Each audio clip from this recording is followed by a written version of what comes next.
Bismillah and welcome to another episode of The Bridge. Today we have a brother from far away, America, known as Essam, a very well-known spoken word artist, Nasheed. MashaAllah, I personally listen to many of his lyrics and they're very raw and deep. Barakallah feek for coming, akhi, jazakumullah khair. And as we always get into most of our topics, we like to start straight away from just your youth. You know, where was you born? Where was you raised? What's your background? And then inshallah, we just, pays through it. Yeah, so I was born in Morocco. Okay. And my mother, she migrated to the States when I was a baby. I was probably like 1 year old or something. So I grew up in a city called Seattle. And the part of Seattle I grew up in was South Seattle, in the neighborhood. Yeah. Okay. But when you come from Morocco, are you talking about like baby or are you talking about like... No, I was young. Okay. So I don't remember. So pretty much the whole thing was my parents, they met in Europe. It was in Italy, you know what I'm saying, before I was born. Mm-hmm. They got married, and then my father, he left before I was born. So I was just born to a single mother in Morocco. Mm-hmm. And my mom, she kind of set out on the journey like when I was almost like a year old, and journey to search for my father, because you know how it is when you're a single mother in the community, is everybody's going to talk, say, where's the husband, this, that. And so she went out searching for him? We're searching for him, yeah. So she went to Italy where they met for the first time, found him, and he was just like, what are you doing here? I didn't tell you to come. And then kind of brought us in the middle of nowhere, where it was like an abandoned house in the middle of nowhere. And we stayed there for probably like 3 months or so, to the point where we was just surviving off of like the fruits on the tree, canned food. He would come every few weeks to drop off like canned food, and she would walk like miles just for water every day. You know what I'm saying? And then one day she was just like, I gotta get out of here. He goes, life or death. I was getting diarrhea. I was getting sick.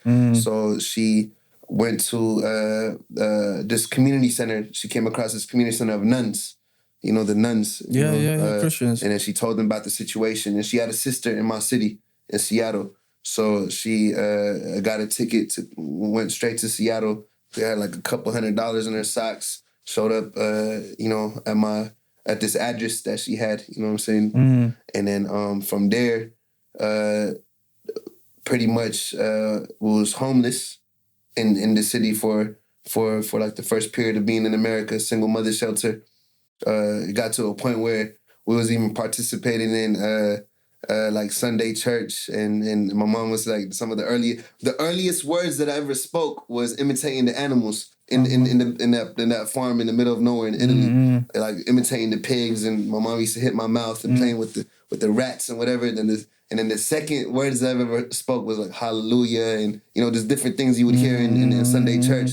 And it got to a point where a sheikh from Seattle found out about that single mother shelter, and found out there was a Muslim family in there. So he kind of brought us out of that shelter and put us in his home. He had his wife and kids, and gave us a room to stay over there until my mom got introduced to my pops, my stepdad, and that's where we moved to the neighborhood I grew up in, Holly Park, in South Seattle. What age is that now? This, I was probably like 3 years old. I don't remember. It was, very young still. But that was just like the beginning of, that's how I ended up becoming like the only North African in my whole part of town. No. You know what I'm saying? Like, that's not common for a North African to end up where I live. Yeah. Because usually people like to flock to where other people of the same kind are usually. Yeah, my mom told me recently, she was like, I intentionally made sure you didn't grow up around North Africans, like Moroccans and stuff. Because they, depending on where you go, like and especially in Europe and stuff, Moroccans are wild, Okay. But we just ended up in another projects across the world, So. Yeah. SubhanAllah, it sounds like a struggle for your mum, man. Oh yeah, my mom went through a lot, But alhamdulillah, everything happens for a reason. So from then, so you were speaking what language at that time? Italian, English? My first words was French. My mom lived in France for 8 years. Okay.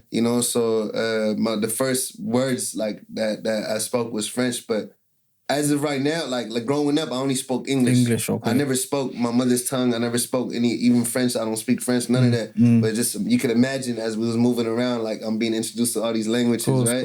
Course. So, and they say the first 5-6 years of a child's life is where the most impactful for everything, you know what I mean? Like the brain development affects you in the long run, you know? So just one point, going back to mum and dad. Jazakallah khair for coming, by the way. Thank you very much. I appreciate that. I'm happy for being here. Yeah. Just in terms of why was dad so cold? What happened? Why didn't want to help or support? Yeah, so I didn't, like, growing up, I just hated him. I said, if I'm ever going to meet him, I'm about to fight him. That was just the way as a kid, I just had so much anger towards him, you know? Just for the fact that he was absent. But I met him for the first time when I was 24 years old, so 4 years ago. Okay. I met him for the first time in my life, and then that's where I got the answer to that question, you know? And then when I met him, you know, I kind of learned that I learned 3 types of forgiveness upon meeting him, right? The first type of forgiveness I learned was forgiving, but having every right to return that emotion of your suffering, right?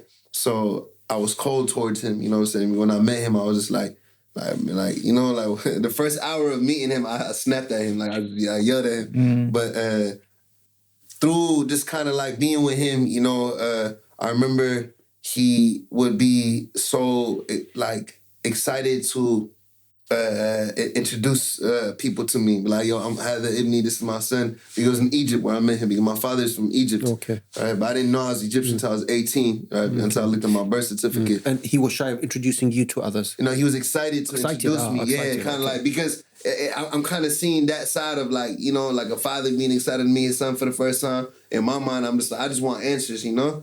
So this and then that's why I learned about the second type of forgiveness was forgiveness, but questioning the person. I want to understand why you did what you did to me. So I started asking him questions, and just through questioning him, I learned, you know, about his story. Like, he was an orphan growing up, you know what I mean? And he was even at that point where I was young, you know, and you know, when my mom went to see him in Italy for the first time, like, he was like suicidal. Like, he tried to take his life multiple times, and you know, he was just going through a lot, you know. So through that, I learned the third type of forgiveness. Just from understanding his story was the third type of forgiveness, which is the most beautiful form of forgiveness, was forgiving, but not feeling like you want that revenge, that eye for an eye, and not questioning the person. I forgive you purely for Allah's sake, for pure rahmah, mercy, you know, and that concept kind of like helped me like just remove that hate I had for him. You know what I'm saying? Because I was like, at the end of the day, bro, you're not gonna be here forever. You know, so what's the point of carrying that resentment in my heart? You know, and it only hurts you more. Exactly, especially learning even like after meeting him, like him having cancer and whatnot. I was just like, you know, like it's not really worth like having those emotions towards him. So I guess to answer your question, he had his own trials and tribulations. You know, like maybe he had his own test and he was going through whatever he was going through that I didn't understand. My whole life, all I thought about was him leaving, what it did to me and what it did to my mom. Not once did that cross my mind, what if he was going through something as well, you know? SubhanAllah, it's deep, man. Very deep, bro. And so moving on, then you went to school, obviously, in Seattle. How did that go about? Obviously, I'm guessing by then you were speaking their language and things like that. But then what about like your way of life, things like that? How was school then? So I grew up... like the community, the area I grew up in, on Martin Luther King Boulevard. You know, they say every hood got a Martin Luther King Boulevard. Ironically, after everything MLK fought for, right? But I grew so in the boulevard I grew up in. There's different neighborhoods, you know, and then the neighborhood I grew up in was one of the more known neighborhoods in my city. Probably the most hated at this point, the most hated neighborhood in my city. Yeah. By neighborhood, is it like a small city? Housing projects. Okay. Yeah, it's not like, you know, in London, y'all got the you know, the tall towers. Yeah, it's like the West Coast, there's a lot of land, you know, so it's like, you know, the LA houses, it's like a lot of land, like a bunch of houses. So you don't have many floors? Nah, it's just houses, like government housing, it's just housing projects. In my particular neighborhood, it's like majority East African that live there. You know, so but growing up was it Muslim kind of like neighborhood? Yeah, mostly Muslim. Yeah, my part of town is all Muslims. Like, right. But the thing is, we're new over there, so we're like first generation Muslims. So even though there's so many Muslims, there's not as many resources as London, for example, when it comes to the halal food or Islamic schools or whatnot. Like we don't have as many resources, but the Muslims are deep out there still, you know. So there's still like a big influence in you know in the culture, right? So how was the school then? How's your school system over there? Like it was bad. The schools, I remember like middle school. I remember like. That's like where gang culture was introduced, and you had the like my part of town was you had like the Crips, and then you had the like the South End, that's mostly the Crips, and you had the CD Central District was where the Bloods was at. I went to so let me break it down like this. You got elementary school, middle school, and high school. Okay. Over here, we just have primary school, secondary school, and then college. So I don't know what the ages would be, but middle school is like 10 or like age like 10 to 13, I think, or like 11 to 13, like 3 years. Okay. And then the high school is like from 14 to 17, you know? Yeah. And the elementary school is from like 5 to like 10, you know? Okay. So middle school, you said, yeah? Yeah, so like middle school is where like, you know, like everybody is entering their teenage years, and it was just, I just remember like police coming every other day arresting kids, and that, you know, for petty stuff.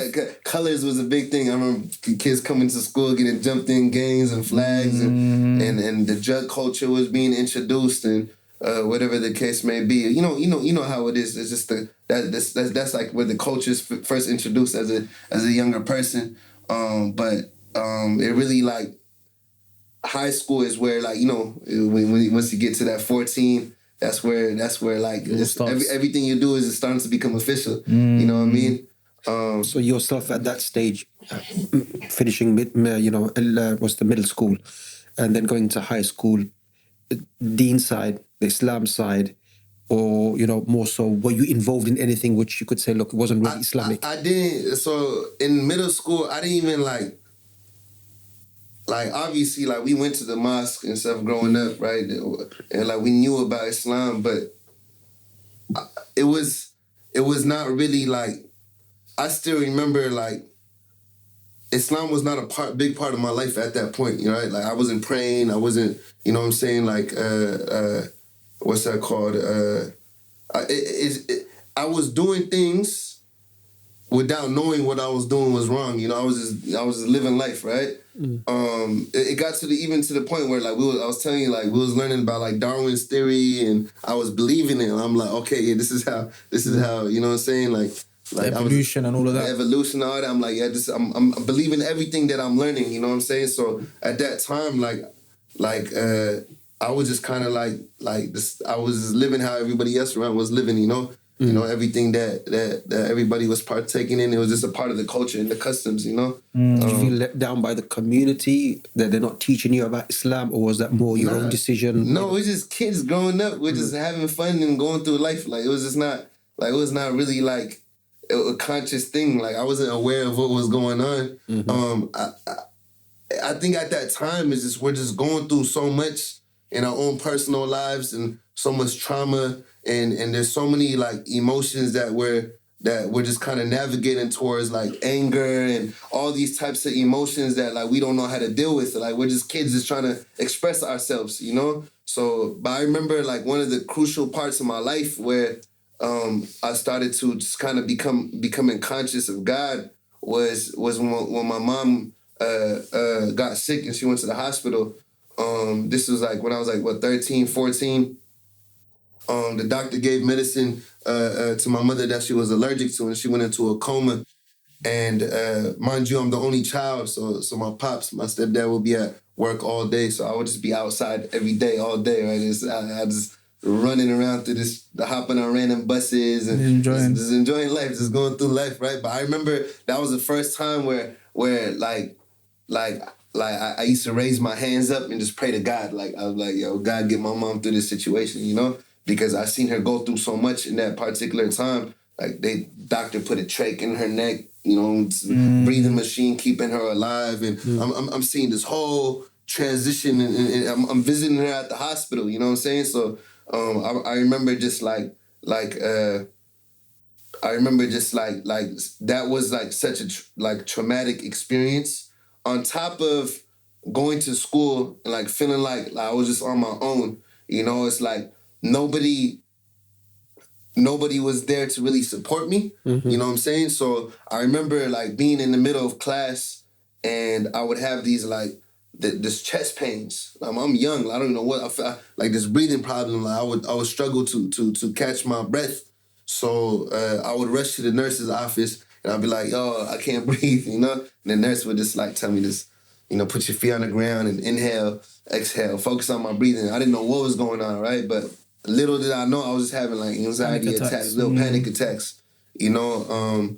And around this time, like, I remember like the seeing things where this was where the other homies was getting jumped into gangs and stuff, you know, like getting put on. You remember that? Yeah. So I remember even before that, middle school days, but this was like I remember when we first went to high school, that's when like, you remember I don't know if the culture was similar over here, but like the get jumped in for 60 seconds, everybody coming to school with their flip phones, be like, "Hey bro, I just got jumped in," you know? It was just a common culture, you know? So what was happening? Sorry, explain that a bit more. So it was just like everybody just started. So you know the jumping culture where you get jumped into games. Beaten up. You had that here, to be fair as well. You did. You had that. So someone will be young, you see him walking past, you can bring him in, beat him up, and say you're part of the team, kind of thing. Yeah, exactly. So I just remember. I remember that was just like a common thing. Like everybody was just getting jumped in, you know. Okay. And then I had homies that was so the high school I went to was like it was in the middle of two different neighborhoods, like, you know, like the South End and the CD. It was like in the middle of two different neighborhoods. So I had new people that was joining from that side and that side, you know. So it was just kind of like, it was all madness, right? Like that was like the in the middle of a war zone, pretty much. You know what I'm saying? But was it proper beef, or was it just fighting, as in like school beats kind of thing? There was a lot of fights and stuff. At that time was mostly like, obviously cats was still getting shot and stuff, but for the most part, like, you know, back in the day it was more just fights and whatnot. But at that age, I was never inclined towards that lifestyle and that culture. I was around it, but I was never inclined towards it. Like I never had a thought in my mind where, oh yeah, I want to join the gang, even though all my friends were, right? So it was just something I was just kind of around. Just on the education part, so how did you do in you know, school? In terms of, did you benefit from education? No. Did you learn something? Did that take you on to further something? No. I was involved with school. I hated school. Like I used to turn in empty piece of paper. Like I wouldn't even go to school sometimes. I would skip school. And I was like school. I probably did the worst in my whole high school. Alhamdulillah, I graduated. I graduated just to make my mom's happy. But in terms of education, I hated school. Okay, so did that lead you towards? I mean, here there's some statistics where kids who don't do well in school or drop out, are more prone in terms of getting into problems and crime, and then, you know, other issues. Do you think there was a link between you and that? Or actually, I'm not too sure. Did you get into anything which was kind of like, let's say, into a gang or anything?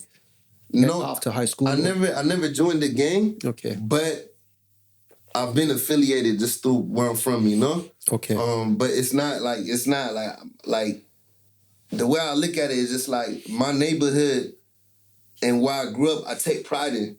Like, not necessarily in the sense where I'm banging my neighborhood, but I do represent where I'm from in the sense that, like, society just criminalizes our neighborhood and criminalizes our community, right? And constantly there's news articles and whatnot, just speaking down in the place where I grew up. But truth is, like, a lot of you know what I'm saying? Like the people that these news articles and whatnot speak about are like my people. It's like my brothers. Like these are some of the, you know what I'm saying? Like I didn't have siblings growing up, so these people were like my actual Family. brothers and even sisters in my community, right? So But would you say in terms of you're representing that community, because you're part of it, but that representation, does it mean, as an example, did you get into, selling drugs, that kind of stuff? Yeah, I don't feel comfortable speaking about what I did on camera, But obviously, I got involved in what I got involved with. I did what I did, as a kid.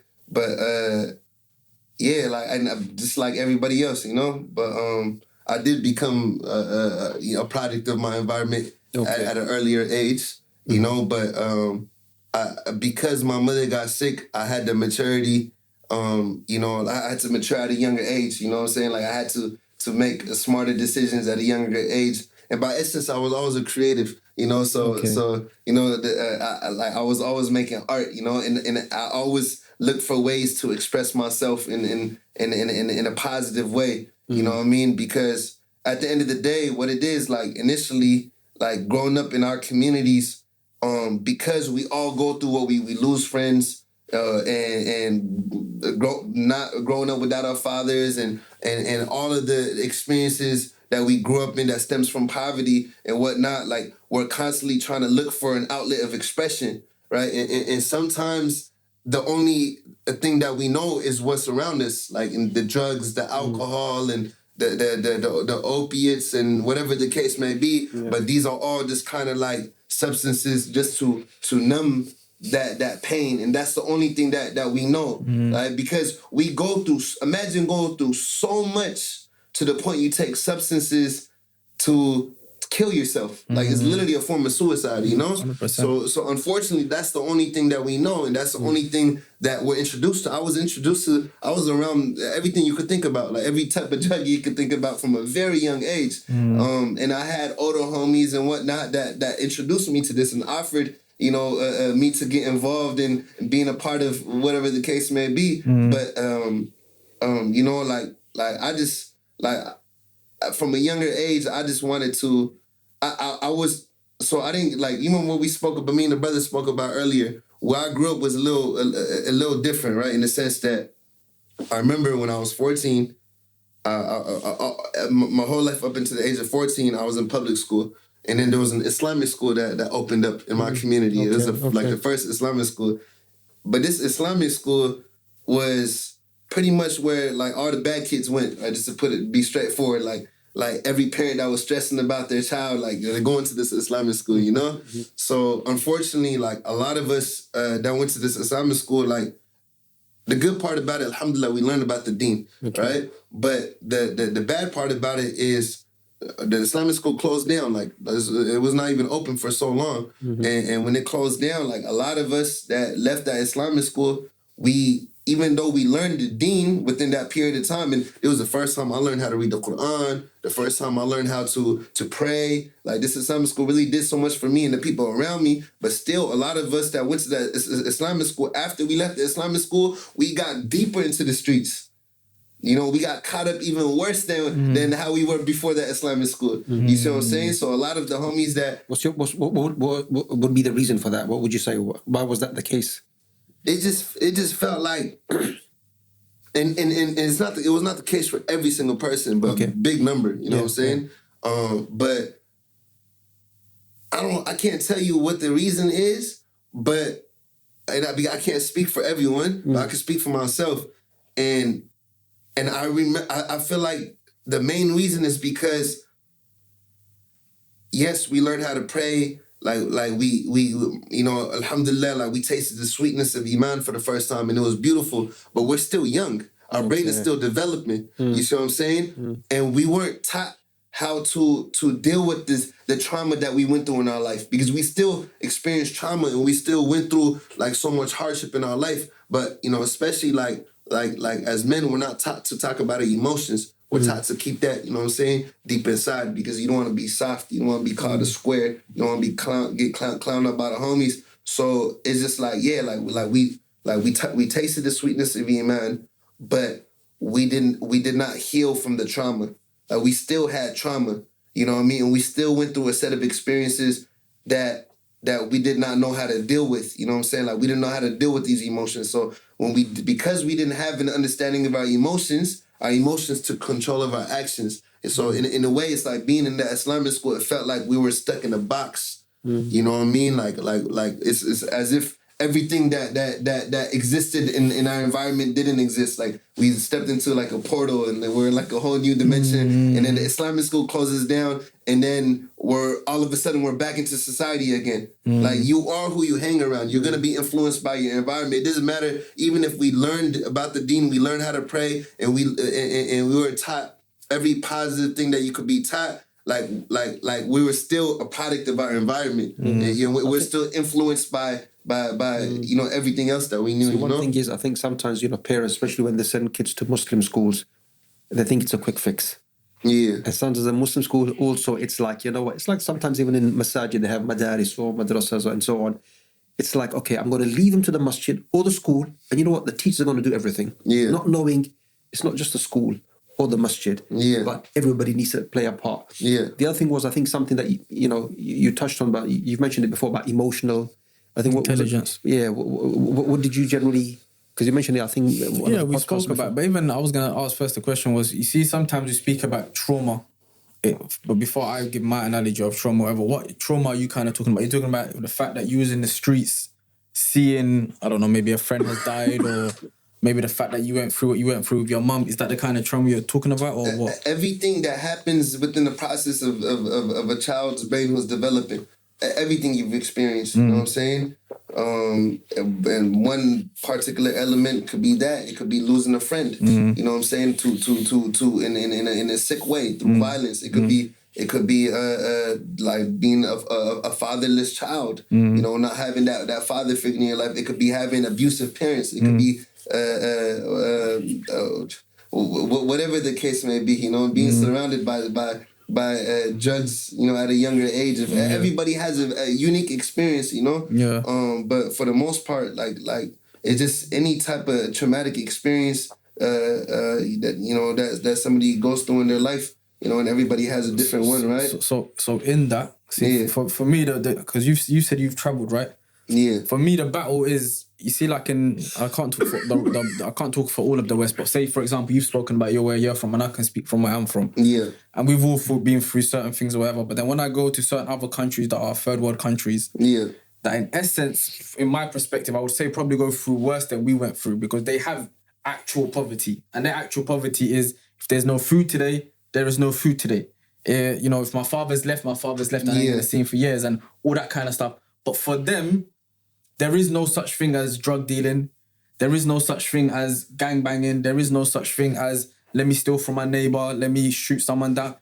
But in the West, for some reason, that seems to be, for the people that are born into poverty, the people that don't have a father or whatever, it seems to be that's where we head towards. And our excuse is because we went through this. Yeah, so, I'm trying to say to you. Yeah, I get what you're saying, but then in a sense, like, number one, Allah will never burden us so more than they could bear. All right, so we can't compare our poverty and our struggles to a third world country and what somebody else may go through, right? Number two, we're raised with different conditions, and we're influenced by a different system than let's say a third world country like Somalia or Morocco or Cambodia. You know what I'm saying? So at the end of the day, our poverty and their poverty is two different poverties. You see what I'm saying? And we can't say, oh, yeah, they're going through it worse, you know what I'm saying? Because, like, from the outside looking in, it looks worse, right? Because to them, I've been to third world countries. I've been to Cambodia, no internet, no, you know what I'm saying? I've stayed in the villages with, I'm talking about, like, the most village thing you could think about. And then what you learn from being in these villages, yes, they have nothing, but they're some of the most content and the most happy people ever. Right, but growing up in the West is a whole different experience. Well, that's what I'm we're saying. We're dealing with a different animal. There you go. You see what I'm saying? So it's not necessarily the poverty then. Yeah, it is a poverty because we're living in a society that in order for a system to thrive, poor people have to suffer. You see what I'm saying?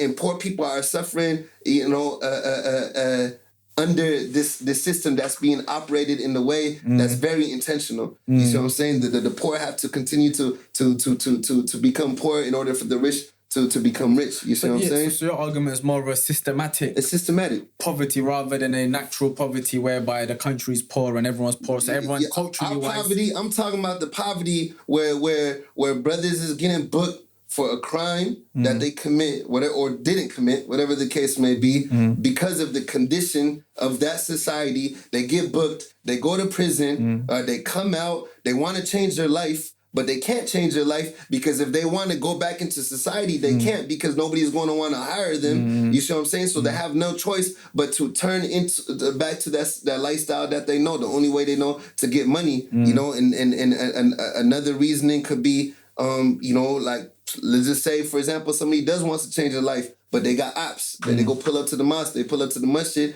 they got to look over their shoulders still. You see what I'm saying? Because like they still have to suffer the consequences of an action if they did in the past. You see what I'm saying? So like we're talking about a whole different society, you know? Yeah, just one point, Abdul Latif. I would differ maybe with you more so because you're looking at the trauma that people go through in different societies, and you know you're trying to say, look, well, here they react in a more negative way. I would say that happens too in other countries, in developing countries or third world countries, as you said. Yeah, let's say violence. Are we saying that there's no violence in certain countries? They have also a negative way of dealing with trauma. This might be different from what's happening in let's say, Western countries or non-Muslim countries and so on. But there also there's an impact. And I think what is crucial, and coming back to you, Essam, in terms of the emotional kind of like what you mentioned, you know, what support a person needs. The Messenger of Allah was poor. Absolutely. The Sahaba were poor. Many of them were extremely poor.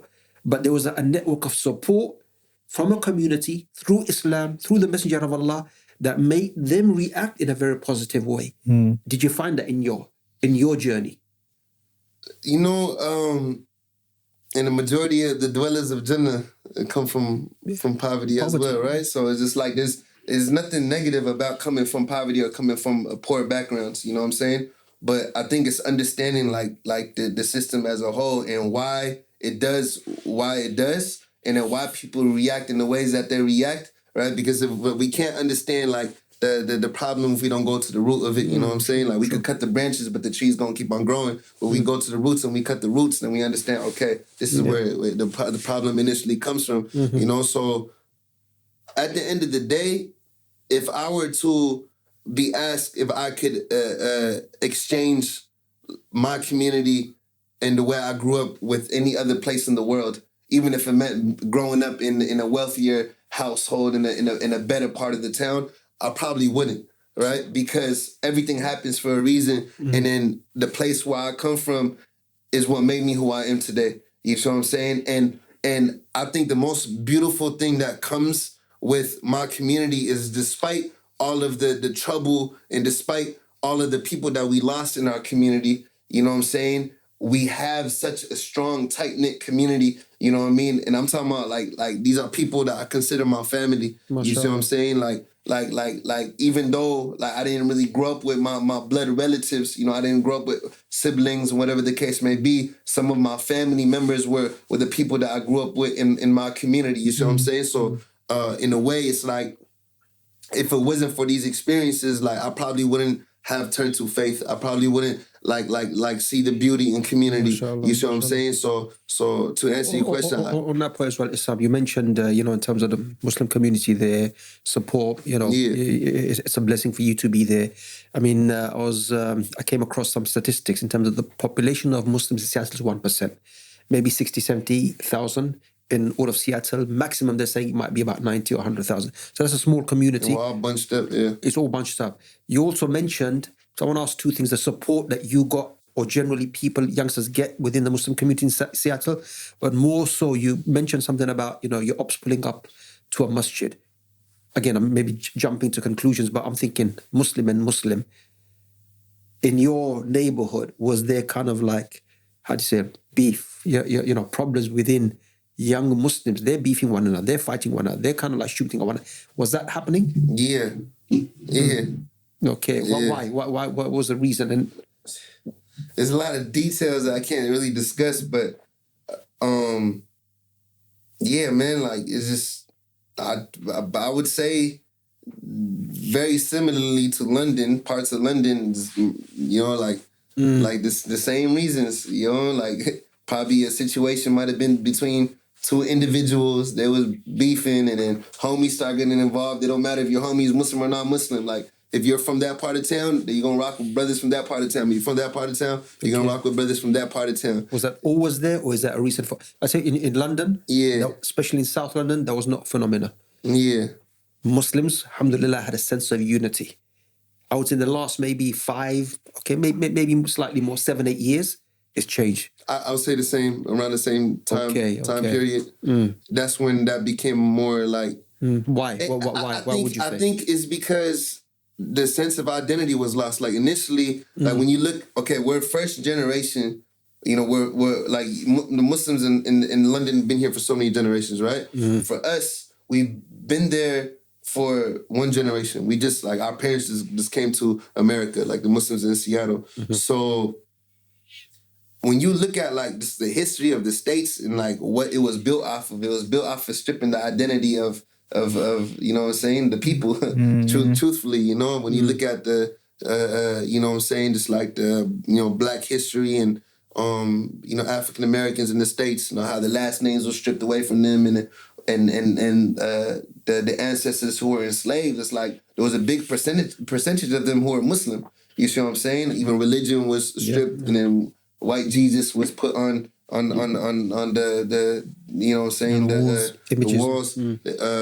So it's just like the same, similar to for the ones who immigrated, you know what I'm saying, to the States. It's like the children that assimilated with a community and a culture that for so many generations, you know what I mean, identity have been stripped away from them, you know. And similarly to us, it's like for me, like I'm Moroccan, but I didn't know nothing about Morocco, the language, the culture, the people growing up, you know what I mean, until I got older and I became interested. I want to know a little bit more about where I was from, right? But I think initially, because like we grew up in a society, in a system that really operates off of stripping the identity of a community, and then we assimilated to that, is very similar. When you take away somebody's culture, when you remove where somebody comes from, then it's hard to find direction and understand where you're headed, right? So I think to answer your question, it's like the very similar thing is religion was stripped away from us. Okay. A part of our culture and our identity was being stripped away from us. Religion was stripped away from us. So if you take away religion, then you don't learn about the beauty of religion and that very foundation that keeps you united, you know? So that's what it is. It's like maybe my generation, we had that Islamic school, but the next generation didn't, right? So now the next the generation coming up, like it don't matter if you're Muslim or not, like everybody could get it, you know? So is that changing now? I mean, is there work being done to unite the Muslims and the youngsters and the youth so these things don't happen? Is that happening, you know, especially you as a leader now, you know, and you got a platform? Are you assisting in that? I don't know. I won't be able to tell you. Like, I don't know if the work is being done. Like the way I look at it is like I tap in with my brothers on an individual basis, you know. So it's just like, you're not saying just your neighborhood, yeah, your brother, yeah, the wider Seattle Muslim community. Yeah, I don't care where somebody's from. No, I don't care where somebody's. I'm joking. Yeah, no, this stuff is serious though, you know. Like, so I'm saying just my neighborhood, man. The unity is there, just in my neighborhood. No. I'm saying, but I tap in with brothers. I don't care where you're from. Like, I tap in with brothers from everywhere. Like, at the end of the day, like, I don't care if you're non-Muslim. You know what I'm saying? Like, if there's a non-Muslim youth that's struggling, like why can't? Yeah. Like, everybody needs support, you know? So at the end of the day, it's like... So in terms of the Muslim community, that was my second part, the ethnic makeup of the Muslim community in Seattle, and in terms of how close and united are they? Because it's only 1%. So surely I'm assuming it's going to be a tight knit. Everybody knows each other. Yeah, we're tight. Yeah. Okay. Yeah, all the Muslims know each other in my city. Okay. Yeah. So like, and that's what makes it even like crazier in the sense that like, if somebody dies, if we lose somebody in our community, everybody's going to either know that person or know somebody who knows that person. That's how tight it is, you know? Okay. There's no ethnic division, you know? We're Muslims, we're united, alhamdulillah, or are people still saying, well, you know what?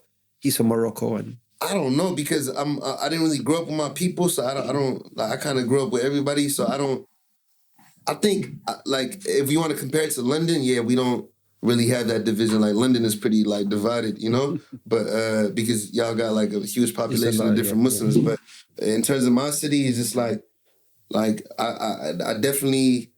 I mean, you still got masjids, different cultural masjids and stuff, but that's normal. Like I don't see that as a negative thing, right? Because maybe there might be elders that go to a certain masjid because they don't, you know, they hear chutzpahs in language that they understand, right? So, but in terms of that, I guess, okay. But my community, everybody really just, everybody just rocks wanted with to take you back quickly. So you mentioned about after high school, you know, you kind of like had that natural instinct towards art.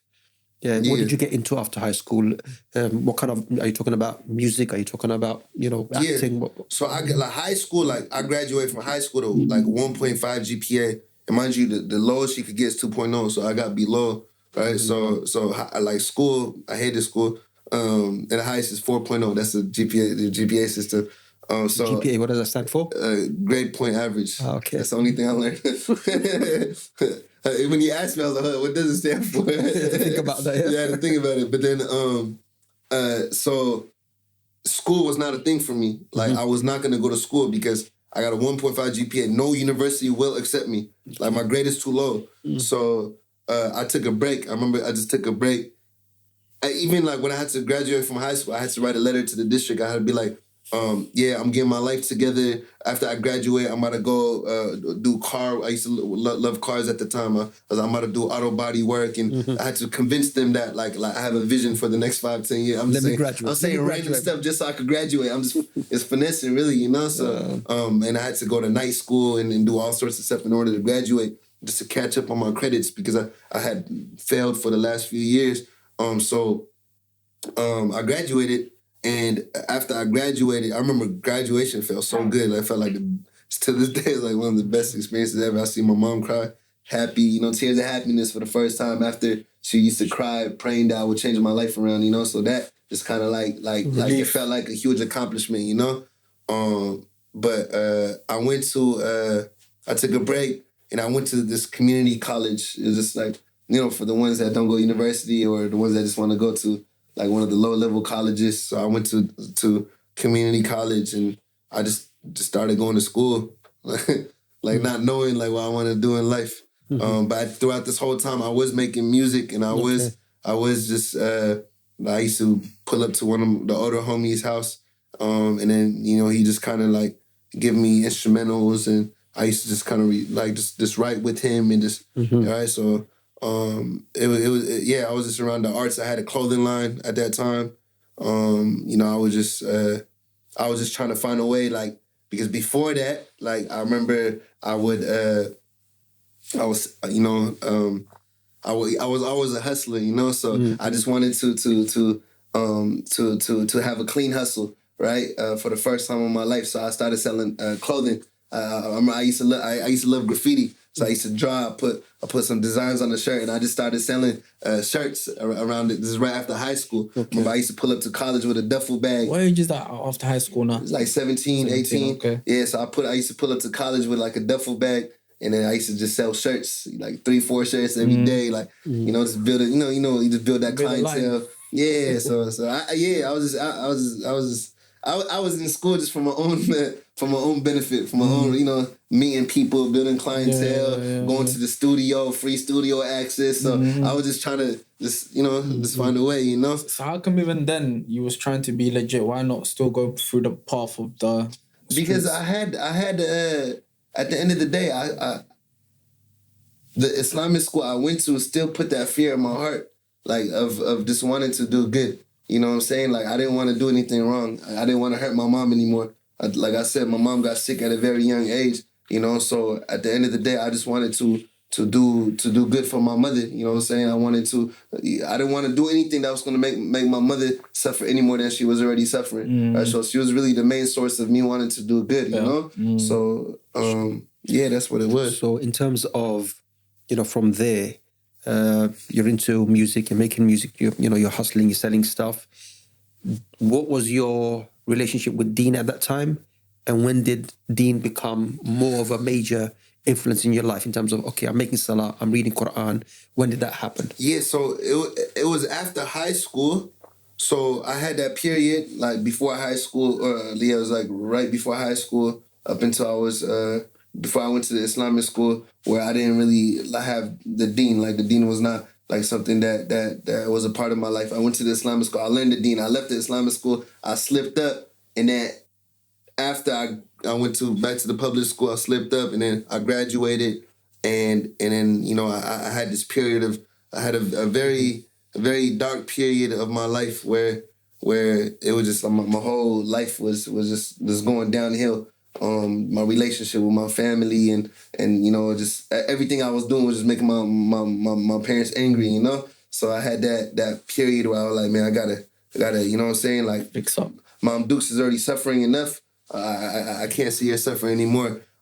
Especially because like throughout my whole life, my mom was in and out of the hospital, right? So every time she went to the hospital again, it was like another reminder for me, So I remember there was there was so many times where I would come home, my mom laying flat on the floor, the hospital.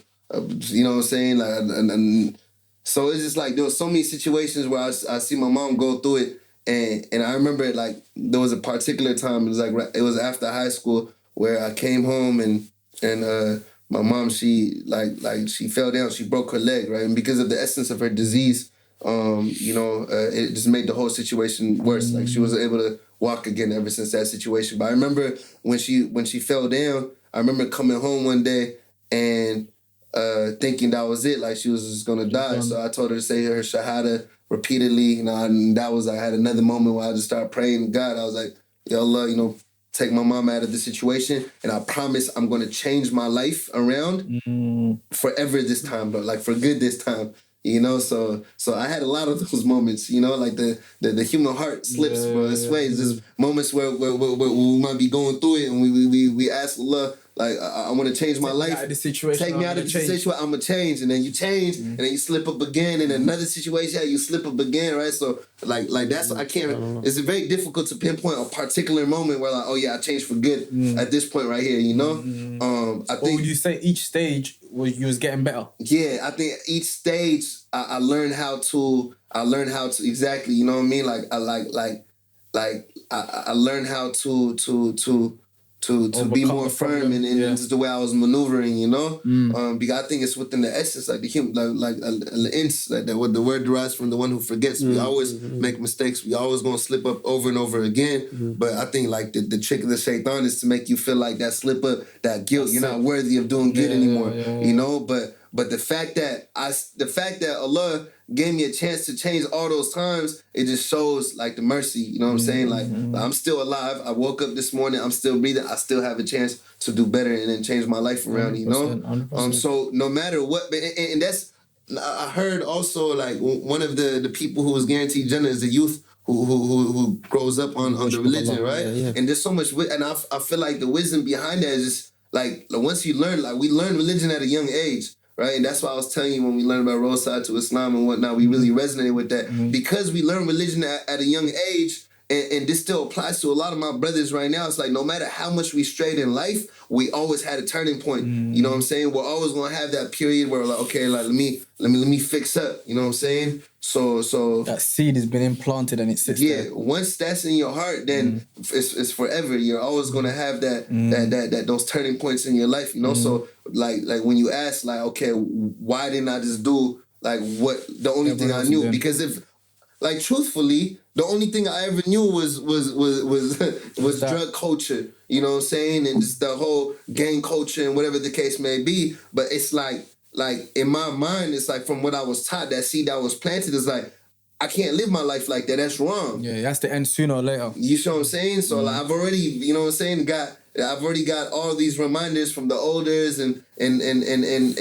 I've already seen what could happen, what comes from this lifestyle already. So if that consciousness is already in my mind, it's like that's, you know what I mean, that's gonna help me stay away from it, right? So it's just like we're constantly just trying to find ways around it, like ways to stay away from it, So and the only way you could do that is to have an alternative way of living. You know what I'm saying? So let's just say like a youngin might be dope at selling drugs. Like he might be like a hustler, entrepreneur. You know what I'm saying? How do we teach that same youngin? Look, you could do the same thing. Just take that and apply it to something better. You see what I'm saying? Like it's the same concepts. Right? You get the product, people love the product, and then you have consumers. You know what I'm saying? So it's the same type of concept, but just take like that same concept and apply it to the real world. The skill set is there, isn't it? The skill set is there. And it's the same with university. You know, like when people go university, people think that it's actually the degree that the employer is looking for. No,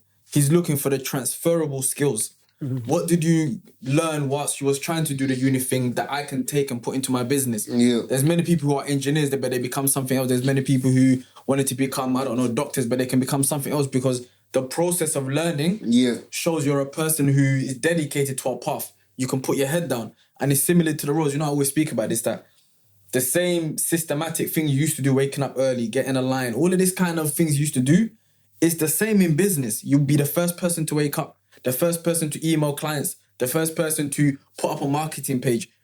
The same system, but just in a legit way. Exactly. And you'll be surprised how much more money you make in a legit world than the unlegit world. And this one, you don't have to look over your shoulder. You don't have to think someone's going to kill me or stab me. You don't have to think someone's going to kill me. You don't have to think, am I going to go to prison? You don't have to think any of this stuff. Imagine that. But you've chosen a path that comes with all of that risk and a big reward, you might say, but the risk outweighs that. Exactly. And when you do the maths, I remember I was saying to one brother, when you do the maths of a crime that you do, say even if it's drug dealing and you make, I don't know, thousands a year, and you do also say 5 years even, you divide the 5 years you've done in prison by the £100,000 that you made, you'd find that it's the same as probably working in McDonald's. Exactly. Do you get what I'm trying to say? Exactly. So that's the things that youngsters who watch this and maybe in other, they need to realise that the streets, what you're doing now, if you was, I was even thinking about this the other day actually. I was thinking, imagine the kid that's called Brave, you know, like on the roads or the streets, there's usually a shooter, there's usually the main guy who does a lot of dirt, as they call it, yeah?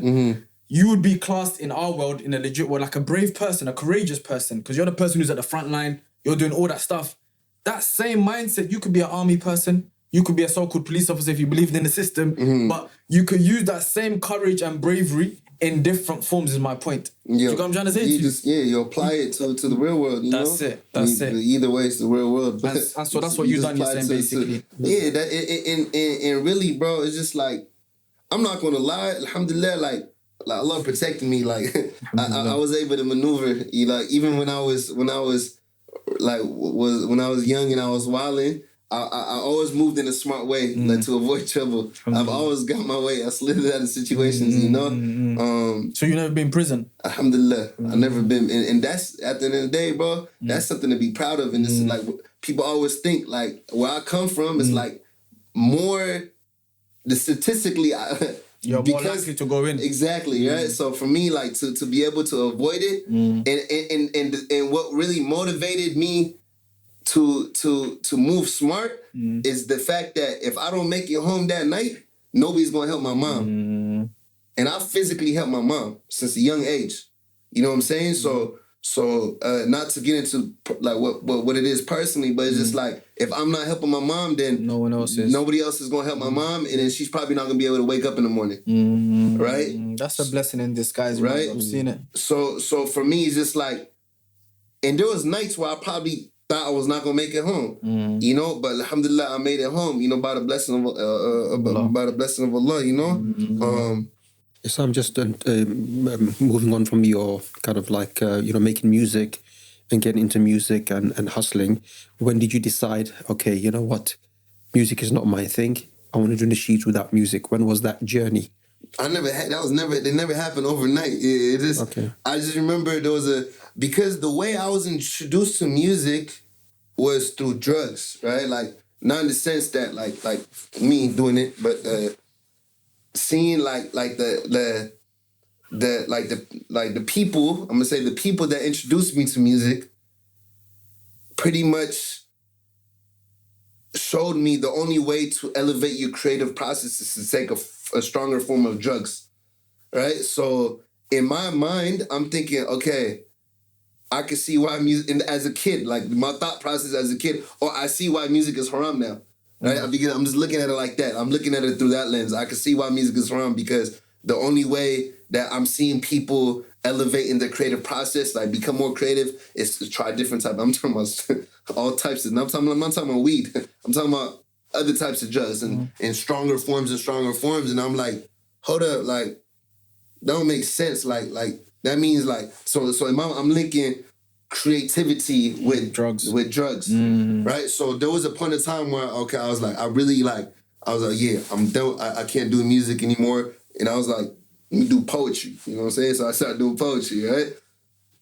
And then there was a period of time where I was just doing poetry. You know, I was influenced by like different artists like Bona and Amir Sleiman and stuff. They used to come to my city, so I was influenced by their work. And you know, brothers like Muslim Bilal and whatnot.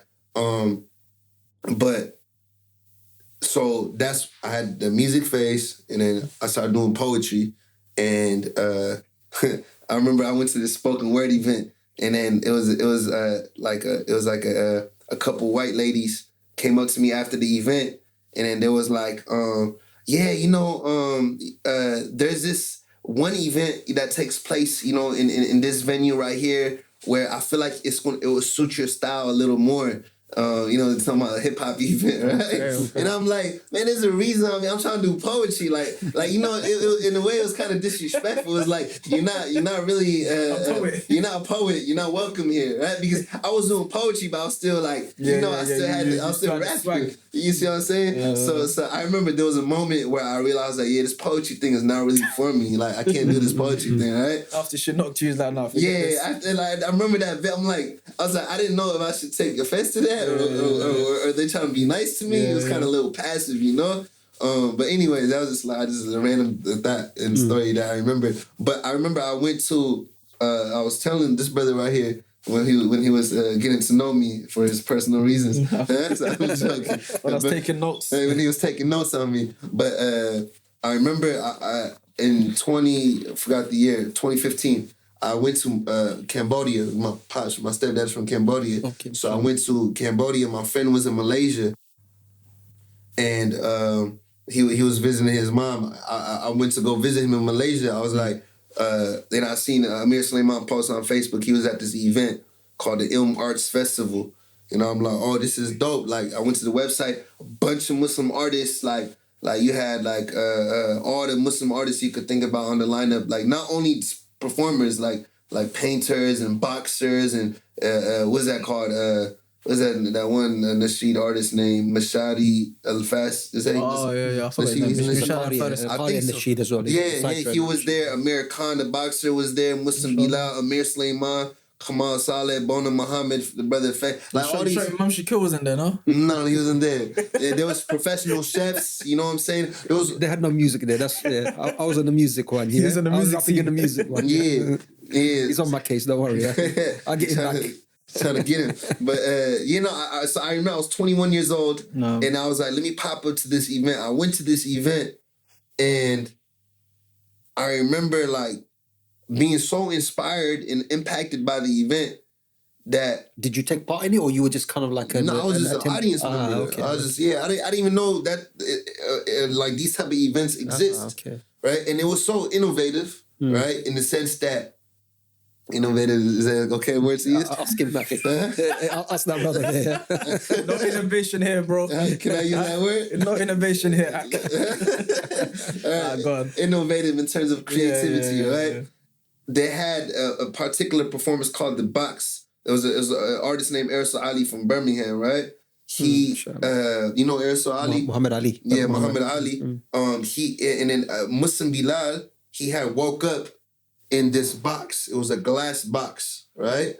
And it was reenacting the grave. Like, he was acting. He was like, yo, where am I? What is this? And then there was a sister named Naima Roberts, who was in Niqabi, doing a poem from the perspective of a mother, right? And this whole time, Erso Ali is painting this box, and you had Faisal, you know, Saleh. He was doing vocal harmonies in the back. There was like smoke screens. And mind you, like, in my mind, all I could think about is my friend who just passed away.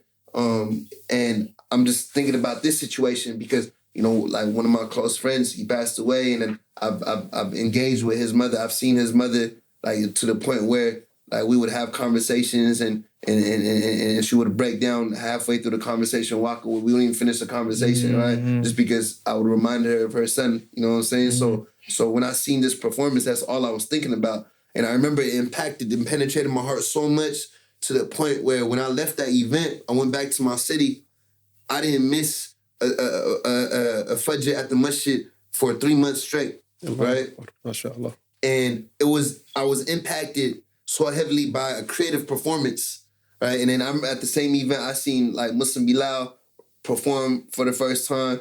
He was rapping on stage and I'm hearing vocal harmonies in the back. I'm like, hold on, you could like it sounds wavy still, you know, but there's no music, you know. So that was kind of like the first time like I was exposed to like creativity amongst Muslims, right? Because in my mind, like oh, we can't like partake in creativity, like it's wrong, you know. You know, just because of the community I grew up in, it was just like looked down upon, you know. So I remember going back to my city, and then the brother I was with, like he was a beatboxer, you know. So he made me like a couple like instrumentations with the voice. He gave it to me, and that's when I wrote.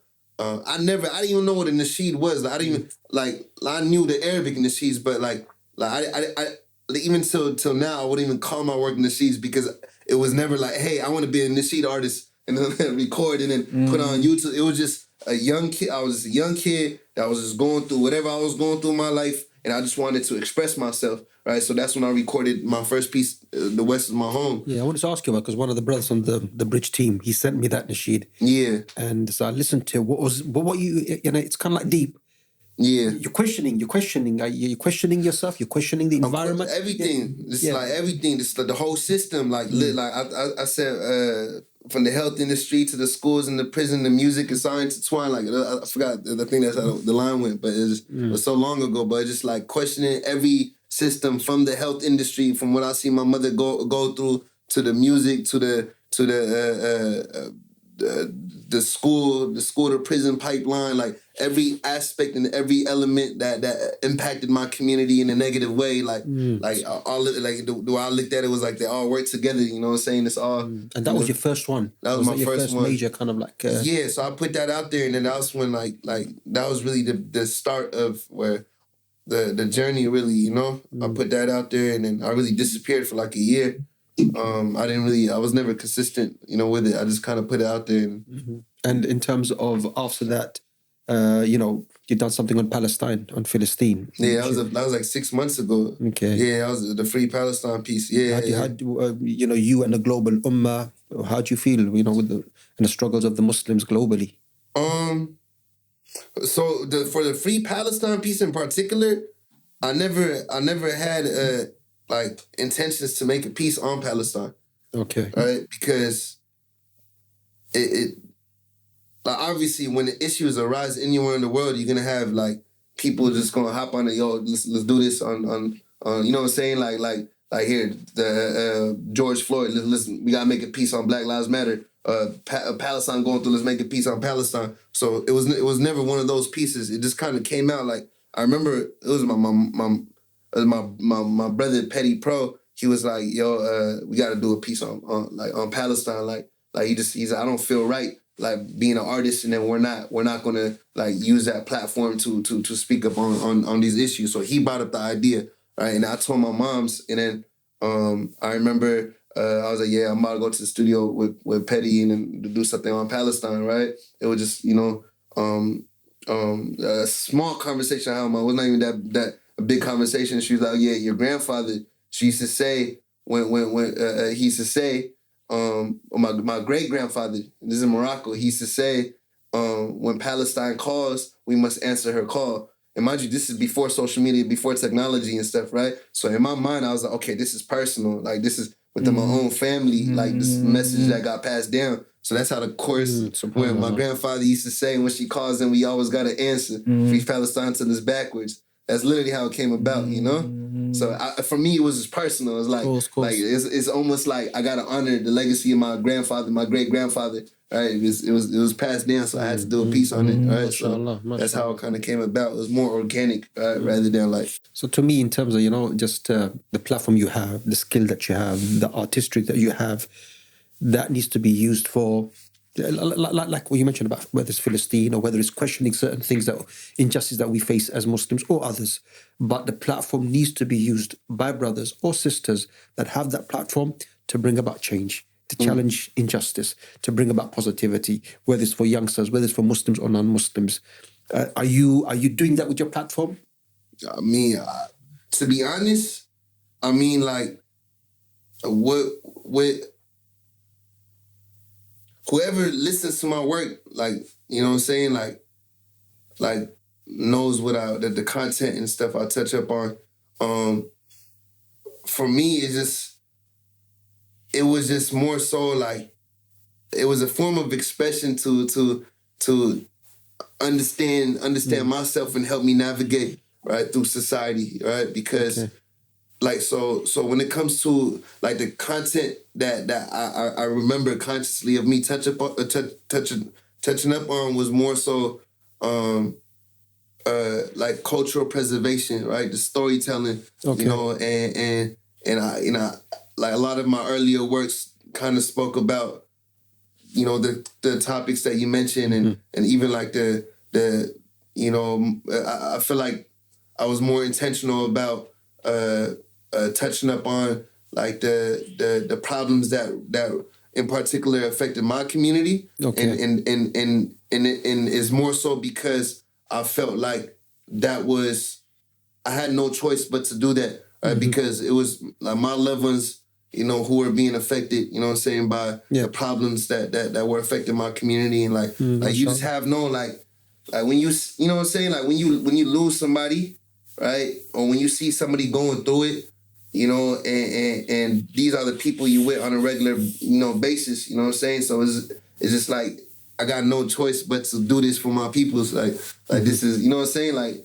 this is the only route that I could really take, you know what I'm saying? So when it comes to like systems of oppression, and when it comes to like you know. See, there was a generation, especially in the African American community, 60s, 70s. And if you're looking to that generation, whether it's, you know, sports stars in, you know, American football, NBA, Kareem Abdul-Jabbar, whether it's kind of like athletics, you know, runners and so on, whether it's even in the music industry, they all came together using their platforms to speak about the injustice that they're facing.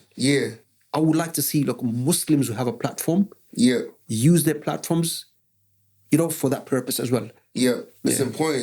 So just touch up on that. So when you look at like hip hop and how it started, right? It started out as a culture like resisting against the oppression that was happening in the society and the communities, right? And then until the mainstream world got their hands on it and to start altering the messages, right? So you got, you know, the really the white folks, like the people with the money, start getting their hands on exploiting the culture. That's when the messages start changing, right? So I feel like when it became money orientated, then the conversation always changes slightly. And I hope the same doesn't happen, hopefully, for the Muslim scene, because the nasheed scene is kind of new in a Muslim scene. I'm talking, 10, 15 years, ain't longer than that. It already did, though. What's that? It's already in it? It's already, everything is. We're products of capitalism. Everything we do is for marketing and for branding.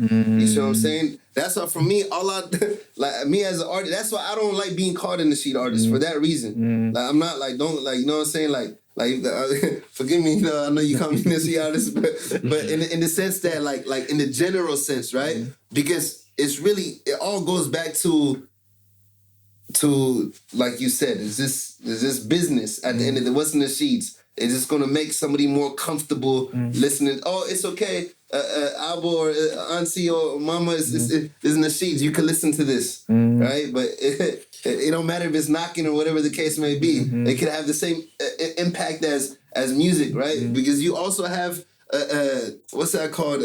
Non-Muslims who take form in an a cappella, music genre, but they might talk about some other stuff, right? So there's something making it a nasheed just because there's no music in it. Right? So what is a nasheed? It's a good point. That's a good point. So what is a nasheed? You know what I'm saying? So at the end of the day, I'm just an artist. You know what I'm saying? So and in terms of the topics I speak about, it's topics you mentioned. I'm gonna speak up against the injustices that happen in our societies. I'm gonna speak on my story. I'm gonna talk about like what I went through as a youth growing up, you know, in my community. You know what I'm saying? Because I know that there's gonna be youth out there that resonate with that. You see what I'm saying? I might not have the same audience that comes up to me and be like, Essam, I love your work than other artists. I was gonna say when you take that path though, because I didn't finish. I was saying when money enters it, it does deviate it a bit. Because now money is the motive, the sales is the motive, not what you're necessarily saying. And so what I was saying, the hope is that hopefully within the nasheed or whatever you want to call it, the Muslim side of trying to be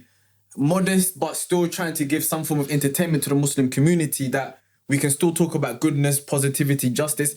Not saying you can't make money. I think that's the wrong thing as well, to say you shouldn't be able to make money from your art. But there should be boundaries within art. Like we speak with many of our brothers that come here that are in the music scene, deep in it. But they're good brothers behind the scene and they do many good things.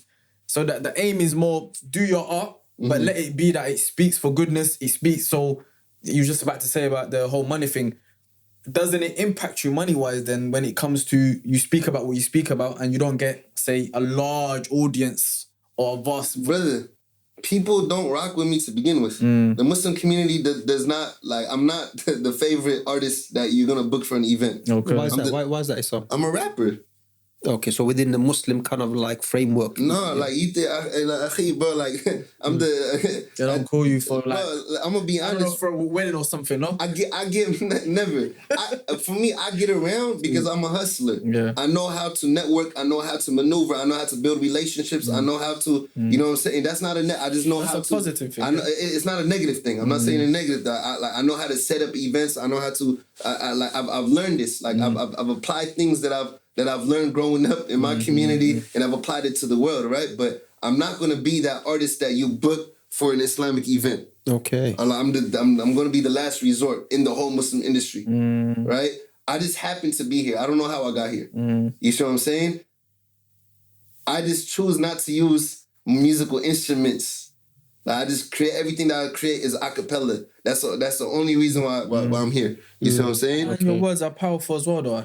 Yeah, but if you're going to these Islamic events that are centered around the seeds, they're majority of the time they're only there to listen to the traditional nasheeds. By traditional, ones, talking about like Arabic and things like that? Or? Even if it's English singing with an Arabic style or Arabic way or anything, because, okay, and this is a very interesting point that you bring up, right? When you look at the music industry, like let's take an old line from Biggie, right? Birthdays were the worst days. Now we sip champagne when we thirsty, right? So what is the essence of this line right here? I come from poverty to riches. I'm successful now. But what about the story in between? How many people lost their lives on this journey trying to attain that riches? How many people got locked up, you know what I mean, trying to attain this riches? You see what I'm saying? Where's the story in between? This is what the mainstream story is. I come from nothing and now I'm successful, right? The same thing I've seen within the Muslim community. I come from misguidance and now I'm guided. Every nasheed artist you hear is going to be talking about these same topics, and there's nothing wrong with that because it uplifts you spiritually and it's important and it's necessary. But when you're talking about, I hope the mainstream or the money does not get involved in affecting this industry, it already has. Because if you're not talking about this and you're not the story is not I come from misguidance to guidance, you're not going to get booked for an event. Because nobody wants to hear anything else. It's already become about the money, basically, you're saying. You see what I'm saying? For me, like some of you might look at me, there's no difference to Essam and a mainstream rapper. Because if you listen to what I'm actually talking about, bro, like, you know what I mean? Like, I don't even got to say much more. You know what I mean? I remember there was a kid that at this event I performed at this last week, and I was thinking about it. I'm like, That's England, right? In England, yeah. I remember like he knew all my lyrics word for word. And there's always that one kid that just knows my lyrics. Majority of the people I know they don't know me, right?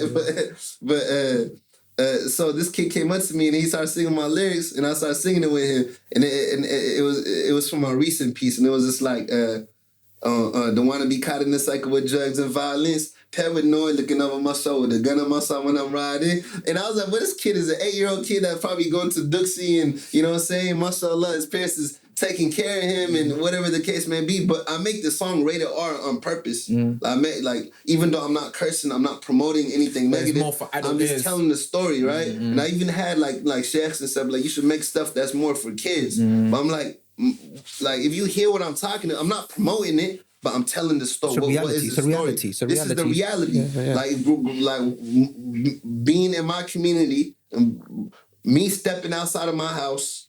I don't gotta be gang banging. Just me being from my neighborhood and being affiliated with the people in my neighborhood, or just living in my neighborhood.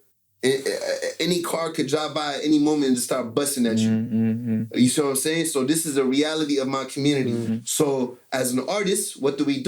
We speak about the reality of the environments of what we go through. You see what I'm saying? So I'm talking about this in my content. Yet the Muslim community be like, oh, I love your nasheeds. But the truth is okay, what's the nasheed now? Right? So now that nasheed that you speak about is what has been impacted by branding and marketing.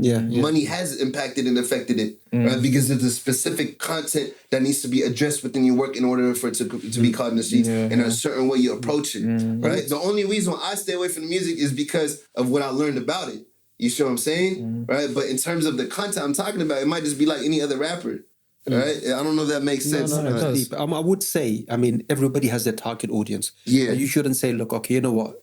Some segments of the Muslim community don't like it. There'll be others who appreciate it, and they will relate to it because they've been through that. So if you're serving someone and someone's benefiting, Bismillah, akhi. You go ahead. The other thing about the money thing, so I don't think it's a completely negative, and I think you did mention 100%. It because look, Muhammad Ali, I mean, he's a boxer. He's making his money. Anybody else that was out there, they were making their money. But David Chappelle, what did he say? 15 million. But you keep your values and principles. Your values and principles should not be compromised in the industry. And what you want to reach, your sidq. Sidq is your truthfulness to the people. You need to give a message to the people through your platform, and that needs to happen. And money should not make you compromise those. So a lot of those black artists, African-American artists, they kind of like serve their community. They did make their money, but they also had 3 years he couldn't fight because he didn't want to go to Vietnam.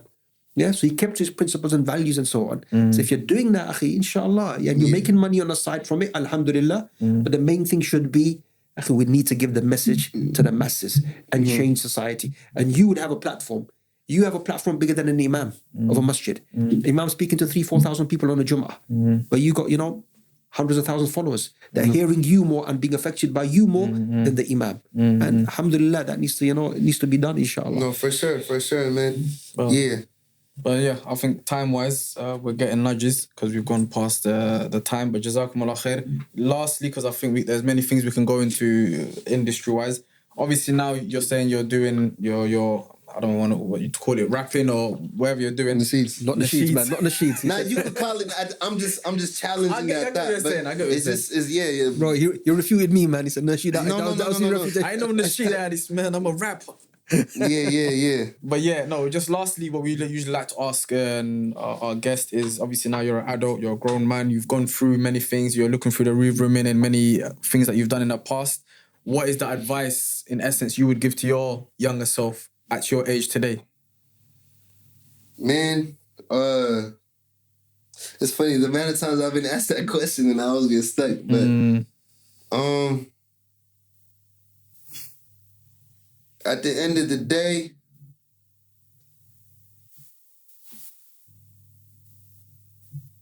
know who you are and understand where you come from, right? Because if you don't, your identity is going to be pretty much painted by somebody else. If that makes sense. All right. But if you know where you are and where you come from, then you have, like, you paint what your identity is. You see what I'm saying? Like when you know, like when you come from in terms of religion, Islam, like Muslims, like we introduced the West to everything, from everything you could think about, right? When it comes to Western civilization, from medicine to textile, everything you can think about, right? When you understand that, you have pride. Like, you know what? Like the media and nobody else is gonna make me feel like, oh, like being Muslim is not, you know, the wave. Right, but in everything else, like even your own culture and whatever the case may be, just know where you come from. Right? I think it was Malcolm X who said, "A man who stands for nothing, falls for anything," kind of thing. So in essence, that's probably one of the biggest topics I think we have in the West is identity as Muslims. Yeah, Many youth watching this, the identity of, can I be a Muslim and still practice my way of life in a Western culture? Yep. What kind of makes me fall from the is a big question that many youth ask themselves. Yeah, I'm trying to say yeah. to you. So I think that's definitely one of them, is to know where you've come from, to know, inshallah, where you're going. Yeah, and always keep your faith close, man. The moment you slip from your faith, then That's 1,000 problems all of a sudden just storm into your life. I hear that, man. Barakallah feek. Jazakumullah khair for coming, akhi, and we appreciate it. Appreciate you, brothers, man. No, come on, man. Barakallah feek for the advice. And we'll catch up on the next one. Jazakumullah khair. Wassalamu alaikum wa rahmatullah.